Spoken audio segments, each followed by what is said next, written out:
আসসালামু আলাইকুম। ঈদ মোবারক সবাইকে। পবিত্র ঈদ উল ফিতরের অনেক অনেক শুভেচ্ছা এবং মোবারকবাদ জানাচ্ছি আমার প্রিয় প্রিয় আপু ভাইয়ারা যারা আমার ভিডিওটি দেখবেন। তো সবার ঈদ অনেক সুন্দর কাটুক সেই শুভকামনা জানাচ্ছি। পরিবারের সবাই মিলে সবাই ঈদ উদযাপন করুন। তো আমি আমার লাউ গাছে একটা লাউ ধরেছে সেটা আপনাদেরকে দেখিয়ে দিলাম। আর এই যে আমার বেগুন গাছেও মাশাআল্লাহ অনেক বেগুন এসেছে। আরও আমার অন্য সাইডে আরও বেগুন গাছ আছে, সেগুলোতেও বেগুন এসেছে। তো লাউ গাছে লাউটা এসেছে তো আমার অনেক বেশি খুশি লাগছে, কারণ আসলে লাউ গাছে সাধারণত এরকম ছোট টবের মধ্যে লাগালে লাউ হয় না, কিন্তু আলহামদুলিল্লাহ আমার লাউ গাছে একটা লাউ এসেছে। আর লাউটা অনেক বেশি সুন্দর আর কচি। তো আজকে আমি কেটে নিব লাউটা। একদম বোটার কাছে ধর। তো এখন এই তো লাউটা আমি কেটে নিব। আর এই যে লাউয়ের গায়ে গায়ে যে কাটা কাটা থাকে মানে কচি লাউয়ের সেটা আছে। তো এই তো এখন আমি লাউটা কেটে নিচ্ছি। আমি আমার মেয়েকে নিয়ে এসেছি, তো আমরা দুজন মিলে লাউটা কেটে নিচ্ছি। তো লাউটা কেটে নিয়ে এই তো বাসায় চলে এসেছি। আর এই তো আপনারা দেখতে পাচ্ছেন যে লাউটা মাশাআল্লাহ কতটা কচি। আর লাউয়ের খোসাটাও আমি রেখে দিয়েছি, লাউয়ের খোসা দিয়ে আমি অন্য আরেকদিন ভর্তা করে খাবো। আর আজকে লাউটা আমি রান্না করব চিংড়ি মাছ দিয়ে। এখন আমি লাউটা কেটে নিব, নিয়ে তারপরে দেখব যে ভিতরে কি অবস্থা। আর এই তো লাউটা আমি কেটে নিলাম। আর এই যে ভিতরের অবস্থাটা আপনারা দেখতে পাচ্ছেন, লাউটা একদমই কচি। আর লাউয়ের বীজগুলো এখন একদমই ছোট ছোট। আরও কয়েকদিন রাখা যেত, আর একটু বড় হতো, কিন্তু যাই হোক কচি অবস্থায় খেলেই লাউটা মানে খেতে বেশি ভালো লাগে, অনেক বেশি টেস্ট পাওয়া যায়। আর এই তো আমি লাউটা এখন কেটে এভাবে রেখে দেব, আর পরে রান্না করব। আর এখন এই তো ইফতার তৈরি করতে চলে যাব। ইফতার তৈরি করতে চলে যাব আরও কিছুক্ষণ পরে। তো আরও কিছু কাজকর্ম করে নিয়ে তারপরে ইফতারে তৈরি করতে চলে যাব।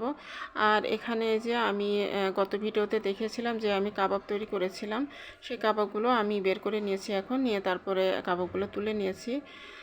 কাবাবগুলো অবশ্য আমার ছেলে তুলে দিয়েছে। তো তারপরে এখনই তো আমি বক্সে করে কাবাবগুলোকে আমি সংরক্ষণ করব। এভাবে বক্সের মধ্যে করে ডিপ ফ্রিজে রেখে দিলে আমি আমার প্রয়োজন মতো যখন দরকার হবে আমি ভেজে নিতে পারবো। এখন এই তো আমি কাপড়গুলোকে বক্সের মধ্যে করে ভরে রেখে দিচ্ছি।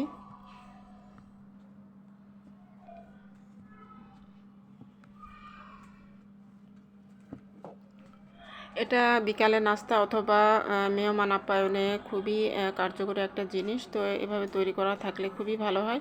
আর এটা গরুর মাংস দিয়েও করা যায়, তো বিফ শামি কাবাব যেটা ওইভাবেও করা যায়, আবার চিকেন দিয়েও করা যায়। তো চিকেন শামি কাবাব এটা আসলে তো এভাবে করা যায়। তো যেভাবে পারে সেভাবেই করে। তো এই তো আমি বক্সে করে কাবাবগুলো ভরে নিলাম। আর এই তো এক বক্স হয়েছে, আর এখানে আরও 3টার মতন কাবাব বেঁচে গেছে। তো এই 3টা আমি ছোট একটা বক্সের মধ্যে করে রাখবো। আর এই তো এখন হচ্ছে সন্ধ্যার আগ দিয়ে তো আমার ইফতার তৈরি করা হয়ে গেছে। তো আজকের ইফতারিতে আমাদের ছিল বিফ বিরিয়ানি বা বিফ তেহারি যেটা আর কি। তো এভাবে আমি রান্না করেছি। আর বিফ তেহারির রান্না আমি অনেকবারই দেখিয়েছি, তো এই কারণে আজকে কোনো কিছু আর দেখাইনি। আর এটা তো আমার বাচ্চাদের খুবই পছন্দের একটা খাবার, তো এই কারণে কয়দিন পর পরই এটা করতে হয়। আর এই রমজান মাসে তো বেশ কয়েকবারই করা হয়ে গেল, সবসময় তো আসলে আপনাদের সাথে শেয়ার করা হয়নি। আর রমজান মাসে তো আমি খুব কমই ভিডিও শেয়ার করেছি, আর তো এই কারণে অত একটা শেয়ার করা হয়নি। আর যেহেতু একদমই লাস্ট ভিডিও এটা রমজানের, আর এরপরে তো হয়তো ঈদের দিনের ভিডিও শেয়ার করব আপনাদের সাথে যদি আল্লাহ বাঁচায়। আর এই যে এখানে দেখুন আকাশের অবস্থা, ইফতারের আগ দিয়ে কিন্তু আকাশটা একদমই কালো হয়ে গিয়েছে। আর প্রচণ্ড ঝড় আর বৃষ্টি হয়েছিল, আর শিলা বৃষ্টি হয়েছিল আমাদের এখানে, অনেক বড় বড় শিলা পড়েছিল। তো এই তো আমার ইফতার রেডি, টেবিলে দিয়ে দিয়েছি। তো আমি এভাবেই দিয়ে দিয়েছি। তো এই তো এই ছিল আমাদের আজকের ইফতারি, একদম লাস্ট লাস্ট ঠিক না, এটা হচ্ছে 29 রমজানের ইফতার। আর তো এটাই আমি রেকর্ড করেছি। আর তারপরে তো 30 রমজান আসবে, এরপরে মানে এরপরে ঈদ। তো 30 রমজানেরটা আর আমি তো শেয়ার করছি না, কারণ 30 রমজানে মানে আজকেই তো আমি ভিডিও শেয়ার করছি, তো আগের দিনের ভিডিও ছিল এটা। 29 রমজানের ভিডিও ছিল এটা। তো আমাদের সিম্পল ইফতার ছিল বিরিয়ানি, সেই সাথে ফল ছিল কিছু, জিলাপি, খেজুর, তারপর লাচ্ছি ছিল আর সালাদ করে নিয়েছিলাম। এই তো এই আমাদের ইফতারি ছিল।